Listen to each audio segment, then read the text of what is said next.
Good morning students. कैसे हैं आप सब लोग।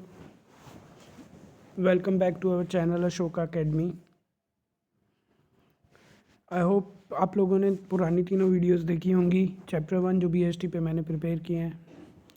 मेरी बस आप लोगों से एक छोटी सी शिकायत है कि आप लोग रिस्पांस आप लोगों का मुझे नहीं दिख रहा है कि आप लोग शेयर नहीं कर पा रहे हैं या तो आप लोग अपने दोस्तों के साथ शेयर नहीं करना चाह रहे हैं। देखिए, sharing is caring. Please students अपने दोस्तों के साथ भी शेयर करो। पिछली 3 क्लासेस में हमने पूरा चैप्टर मैनेजमेंट के बारे में जाना था कि मैनेजमेंट क्या है, उसकी ऑब्जेक्टिव्स क्या हैं, इम्पोर्टेंस क्या है, फंक्शन क्या है। मैनेजमेंट एज आर्ट, साइंस और प्रोफेशन हमने तीनों में डिफ्रेंशिएशन किया और फंक्शंस ऑफ मैनेजमेंट पढ़े कि मैनेजमेंट में कौन कौन सी चीज़ों को हम इन्वॉल्व करते हैं। मैनेजमेंट का एक इम्पॉर्टेंट फैक्ट या इम्पॉर्टेंट पार्ट है कोऑर्डिनेशन, जिसको आज हम डिस्कस करने जा रहे हैं। कोऑर्डिनेशन क्या है, आज इसके बारे में हम बात करेंगे। कोऑर्डिनेशन, सबसे पहले सवाल उठता है कि कोऑर्डिनेशन क्या है।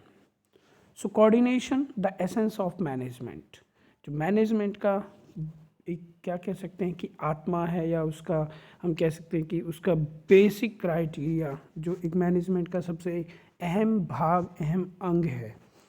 So coordination is the force which synchronize all the functions of management and activities of different departments. एक दूसरे से जोड़ के रखना। कोऑर्डिनेशन क्या है? वो आप जो सहयोग हम एक दूसरे के साथ वो कोऑर्डिनेट करके रखना चीज़ों को। जब हम एक दूसरे के साथ चीज़ों को क्या करते हैं, संगठित करके रखते हैं, जोड़ के रखते हैं। तो कोऑर्डिनेशन वो फोर्स है, वो ताकत है, it's a force, intangible force of all the functions of management. जो मैनेजमेंट के जितने भी फंक्शंस हमने पढ़े थे कि प्लानिंग, कंट्रोलिंग, डायरेक्टिंग, तो उन सब की एक एसेंस है जो सिंक्रोनाइज करती है, मतलब एक दूसरे के साथ उनका क्या करती है, सामंजस्य बिठाती है, एक दूसरे को जोड़ के रखती है। एक्टिविटीज़ ऑफ डिफरेंट डिपार्टमेंट, अलग अलग डिपार्टमेंट की, जैसे मैंने आपको पहले भी बताया था कि किसी भी डिपार्टमेंट में हो सकता है कि एक सेल्स डिपार्टमेंट हो, एक परचेज डिपार्टमेंट हो, एक क्या हो, हमारा एचआर डिपार्टमेंट है वो। तो इन सब को ये क्या करता है, ये आपस में क्या करता है, सबको जोड़ के रखता है। ठीक है। सिंपली कोऑर्डिनेशन क्या है, जो इन सबको आपस में क्या करे, जोड़ के रखे। ठीक है। Coordination result in overlapping. अगर कोऑर्डिनेशन नहीं है तो क्या होगा, लैक ऑफ कोऑर्डिनेशन है तो हमारा क्या होगा, ओवरलैपिंग हो जाएगा। ओवरलैपिंग का मतलब क्या होता है, दोबारा काम हो जाना, कोई भी चीज़ को दो दो बार रिपीट कर देना। ठीक है। तो ओवरलैपिंग होंगी चीज़ें हमारी। ठीक है। Duplication, delays and chaos, it is concern with all 3 levels of management. अब अगर हम कोऑर्डिनेशन रखते हैं अपनी ऑर्गेनाइजेशन में, लोगों को पता है एक दूसरे के साथ, हर डिपार्टमेंट का बहुत अच्छे से क्या है, चीज़ों को उन्होंने बॉन्ड किया हुआ है कि अगर सपोज़ करो कि एक डिपार्टमेंट है जिसके अंदर क्या होता है, रॉ मटेरियल स्टोर होता है, तो रॉ मटेरियल का अगर कोऑर्डिनेशन अच्छा है मैन्युफैक्चरिंग डिपार्टमेंट के साथ, तो काम बिल्कुल भी डिले नहीं होगा। और मैन्युफैक्चरिंग का अगर अच्छे से संबंध है पैकिंग डिपार्टमेंट के साथ, तो उनके बीच का कोऑर्डिनेशन तय करता है कि हमारा काम डिले हो या ना हो। अगर रॉ मटेरियल ही नहीं है तो मैन्युफैक्चर नहीं हो सकता, और अगर मैन्युफैक्चरिंग हो रही है और हम पैकिंग नहीं कर पा रहे हैं तो हमारी सेल्स नहीं हो पाएंगी। बात समझे या नहीं समझे। तो इस तरह से क्या है, इनके बीच का जो कोऑर्डिनेशन है वो बहुत इम्पोर्टेंट है। ठीक है। तो कोऑर्डिनेशन क्या है, it is concern with all 3 levels of management, चाहे हमारा टॉप लेवल हो, मिडिल लेवल हो या लोअर। हमने ये पढ़ा था कि हमारे 3 लेवल होते हैं मैनेजमेंट में, टॉप, मिडिल एंड लोअर। तो ये तीनों से कंसर्न करता है।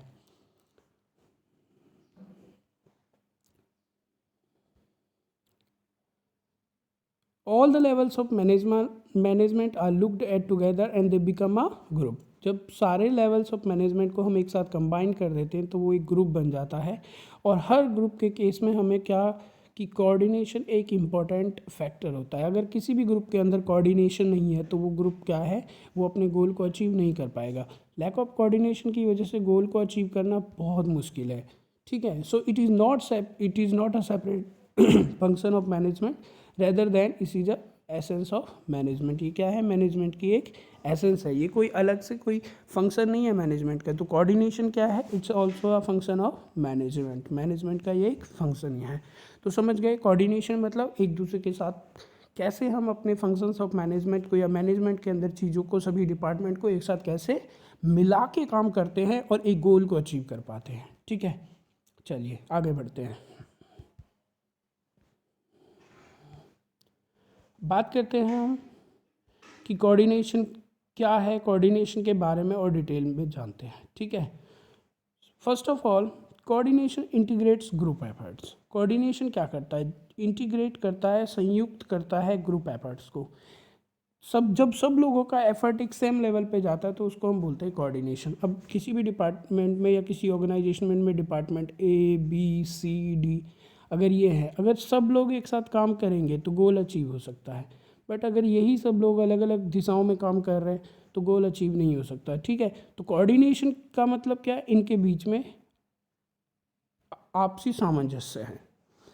तो अगर कोऑर्डिनेशन है तो जो इंडिविजुअली ये अलग अलग है बट जब साथ में आ जाएंगे तो एक ग्रुप फॉर्म करेंगे तो सबके जो जो टोटल पर्सन्स हैं मैनेजमेंट के, या जो भी हमारे मैनेजमेंट की जो भी उसके अंदर लोग हैं, रिस्पॉन्सिबल पर्सन्स है, सबके एफर्ट्स को क्या करता है, इंटीग्रेट करता है, जोड़ता है और एक ग्रुप एफर्ट बनाता है। ठीक है, so integrate divert business activities into a purposeful group activity and ensuring that all the people work in one direction। ऐसा नहीं है कि कोई व्यक्ति कुछ और कर रहा है, कोई व्यक्ति कुछ और कर रहा है, सब अपने इंडिविजुअल टारगेट्स बना के चल रहे, नहीं। हमें यहाँ क्या करना होगा, ऑर्गेनाइजेशन गोल के लिए क्या करना होगा, एक सिंगल डायरेक्शन में सभी को क्या करना होगा, काम करना होगा। बात समझे या नहीं समझे? ठीक है, चलिए आगे बढ़ते हैं। Coordination ensures unity of action. Unity of action मतलब कि जो भी एक्टिव करने वाले हैं उसके अंदर क्या होनी चाहिए, यूनिटी, मतलब सब लोग एक ही तरफ काम कर रहे हैं और वो क्या है, ऑर्गेनाइजेशन के गोल को अचीव करना। It direct the activities of different department. अलग अलग डिपार्टमेंट की जो भी एक्टिविटीज़ हैं सबको आपस में कोऑर्डिनेट करता है, सभी एम्प्लॉयज़ को क्या करता है, एक कॉमन गोल की तरफ क्या करता है, अचीव करने में मदद करता है। तो कोऑर्डिनेशन इस बात का इंश्योर करता है कि जो सभी एम्प्लॉयज़ हैं वो मिलके एक गोल की तरफ काम करें। ठीक है, चलिए उसके बाद coordination is a continuous process. Very important point, बहुत ज़्यादा कीमती है कि कोऑर्डिनेशन सिर्फ ऐसा नहीं है कि एक ही बार हमें करना है, हमें हर दिन, हर सेकंड, हर मिनट आपस में कोऑर्डिनेट करना होगा। सपोज़ करो कि कोई मिलिट्री है, जो फोर्स है, जो क्या कर रही है, फाइट कर रही है किसी विरोधी कंट्री के साथ, और अगर उनके बीच में, तीनों सेनाओं के बीच में या जितने भी फोर्सेस हैं, आर्म फोर्सेस हैं, उनके बीच में कोऑर्डिनेशन नहीं है तो ये पॉसिबल नहीं है कि वो जीत पाए। सो वैसे ही कोऑर्डिनेशन क्या है, कंटिन्यूस प्रोसेस है, ये हर मिनट, हर सेकंड, हर डिपार्टमेंट में होना चाहिए। अगर इसको हम नहीं कर पाए तो हम रिसोर्सेज को या किसी भी लेवल पे अपने टारगेट को अचीव नहीं कर सकते। ठीक है, so coordination is all pervasive function. मैंने पहले भी बताया था, परवेसिव मतलब कि ये हर जगह एप्लीकेबल है। सिर्फ ऐसा नहीं है कि इंडिया में कोई ऑर्गेनाइजेशन है तो हर वहाँ पे ही अप्लाई हो गया, कोई स्मॉल ऑर्गेनाइजेशन है या बड़ी ऑर्गेनाइजेशन है तो वहाँ कोऑर्डिनेशन की ज़रूरत है। कोऑर्डिनेशन हर जगह चाहिए। क्लास, अगर अच्छे से हमको क्लास चलानी है एज अ टीचर तो वहाँ भी कोऑर्डिनेशन होना चाहिए कि टीचर और स्टूडेंट का कोऑर्डिनेशन बहुत अच्छे से है। स्टूडेंट्स का आपसी कोऑर्डिनेशन बहुत अच्छा है कि कोई वीकर स्टूडेंट है तो उसको कोई अच्छा, हमारी क्लास का टॉपर है, उसको समझा रहा है, तो कोऑर्डिनेशन परवेसिव फंक्शन है। It is universal in nature.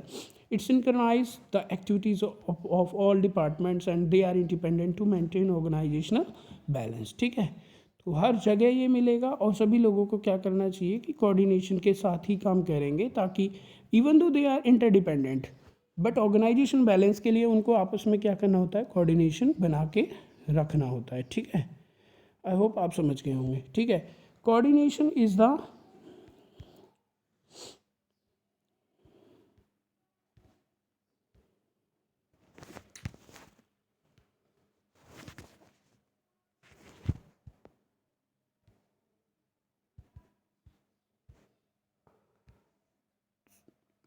Coordination deliberate function. Coordination क्या है? एक डेलिब्रेट फंक्शन है। डेलिब्रेट का मतलब क्या होता है? जानबूझ के किए जाने वाला। मतलब ऐसा नहीं है कि कोऑर्डिनेशन को प्री प्लान किया जा सकता है या फोर्स किया जा सकता है, ये कोई ऐसा एक्ट नहीं हो सकता। कोऑर्डिनेशन क्या है? एक जानबूझकर किए जाने वाली। आपको वॉलेंटरीली आपस में अपने एफर्ट्स को कंबाइन करना होगा। No one can force you. Suppose करो कि कोई तो क्लास का एक ऐसा स्टूडेंट है जिसको मैथ्स अच्छे से समझ में आता है, तो हम उसको फोर्स नहीं कर सकते कि भाई जो वीकर स्टूडेंट है हमारी क्लास के, तुम उनको समझाओ ही समझाओ, ठीक है। तो cooperation is voluntary or effort to employees to help another. Effective coordination cannot be achieved without cooperation of group member. जब तक सब लोग एक दूसरे के साथ कॉपरेट नहीं करते, एक दूसरे का सहयोग नहीं करते, तब तक हम कोऑर्डिनेशन को अच्छे से अचीव नहीं कर सकते। तो ये तो था कोऑर्डिनेशन या कोऑर्डिनेशन के फंक्शंस। अब बात करते हैं कि अगर हमारी ऑर्गेनाइजेशन के अंदर कोऑर्डिनेशन होगा तो उससे फ़ायदे क्या होंगे। हर कोई जानता है अगर काम मिल के करेंगे, कोऑर्डिनेट होके करेंगे तो काम बेहतर होगा। तो सबसे पहली बात कि अगर हमारे पास कोऑर्डिनेशन है तो हमारी ऑर्गेनाइजेशन की क्या होगी? ग्रोथ होगी, ठीक है। तो growth in size of organisation. Second, functional differentiation. In an organization, there are separate department and different goals. The process of linking those activities achieved by coordination. मतलब even though organization के अंदर क्या है? Functional differentiation है। मतलब sales department के अपने target हैं, मैन्युफैक्चरिंग के अपने हैं, एचआर के अपने हैं, बट सब लोगों के फंक्शनल डिफरेंस होते हुए भी इनको जो चीज़ को जोड़ के रखती है वो है कोऑर्डिनेशन, ठीक है। तो कोऑर्डिनेशन के द्वारा ही इनको क्या किया जा सकता है? लिंक किया जा सकता है। तो डिफरेंशिएशन होने के बावजूद भी हम क्या कर सकते हैं? एक दूसरे के साथ एकजुट होके, कोऑर्डिनेट होके काम कर सकते हैं, ठीक है।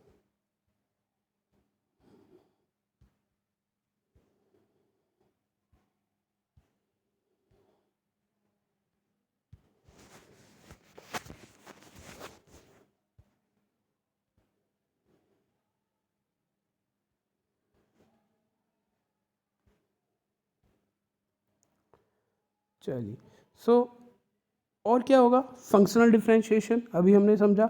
और लास्टली हम चलते हैं किसकी तरफ? स्पेशलाइजेशन। अगर हमारी ऑर्गेनाइजेशन के अंदर क्या होगा? कोऑर्डिनेशन होगा तो हम स्पेशलाइजेशन की तरफ चलेंगे।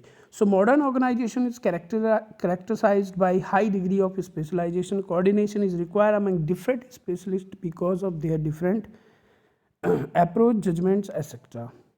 तो क्या होता क्या है कि जब हम एक ऑर्गेनाइजेशन चलाते हैं तो ऑर्गेनाइजेशन के अंदर क्या होता है? मॉडर्न ऑर्गेनाइजेशन जो आजकल की हमारी ऑर्गेनाइजेशंस है उनके अंदर क्या होता है कि स्पेशलाइजेशन पे बहुत किया गया कि ये सेल्स डिपार्टमेंट के मैनेजर हैं तो ये सेल्स में स्पेशलिस्ट हैं, या मैन्युफैक्चरिंग में स्पेशलिस्ट हैं, ये किसी स्पेसिफिक डिपार्टमेंट में स्पेशलिस्ट हैं। तो क्या होता है कि स्पेशलाइजेशन का एक फैक्ट आ जाता है। बट कोऑर्डिनेशन क्या है कि कोऑर्डिनेशन अगर है तो इवन दो स्पेशलाइजेशन है बट उनका जो जजमेंट है, जो अप्रोचेस हैं, अलग अलग होते हुए भी वो क्या की जा सकती हैं? आपस में कनेक्ट की जा सकती हैं और उसकी वजह से ही हम एक टारगेट अचीव कर सकते हैं जिसको हमने अभी बार बार बोला है कि वो क्या होगा? हमारा ऑर्गेनाइजेशनल गोल। तो ऑर्गेनाइजेशन का गोल तभी अचीव हो पाएगा जब हम उसको सभी के एफर्ट्स को स्पेशलाइजेशन होते हुए भी सबको क्या कर दें? कंबाइन करें। तो ये तो था हमारा चैप्टर 1।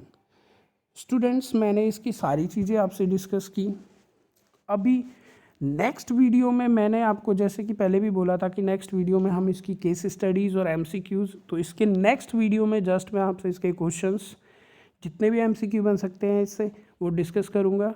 और हो सकता है उसमें एक दो केस स्टडीज़ या उससे नेक्स्ट वीडियो में हम केस स्टडीज़ डिस्कस करें। आप लोगों से इतना रिक्वेस्ट है कि आप प्लीज़ सारी वीडियोज़ को थोड़ा सा पढ़ लें ताकि आपको क्वेश्चंस करने में दिक्कत ना हो। और अगर आपको इसके नोट्स चाहिए या क्वेश्चंस चाहिए तो आप मुझे व्हाट्सएप कर सकते हैं मेरे नंबर पर 9311361340, ठीक है। आप मुझे इस नंबर पे व्हाट्सएप कीजिए, मैं आपको PDF सेंड कर दूंगा। और आशा करता हूँ आपको वीडियो पसंद आएगी, तो अपने दोस्तों के साथ शेयर कीजिएगा, लाइक कीजिएगा, चैनल को सब्सक्राइब करें और कमेंट ज़रूर करें ताकि हम ठीक आगे भी वीडियोस बनाएं। टिल देन एंजॉय, सेफ रहें, स्वस्थ रहें और शेयर करते रहें अपने दोस्तों के साथ। All the best.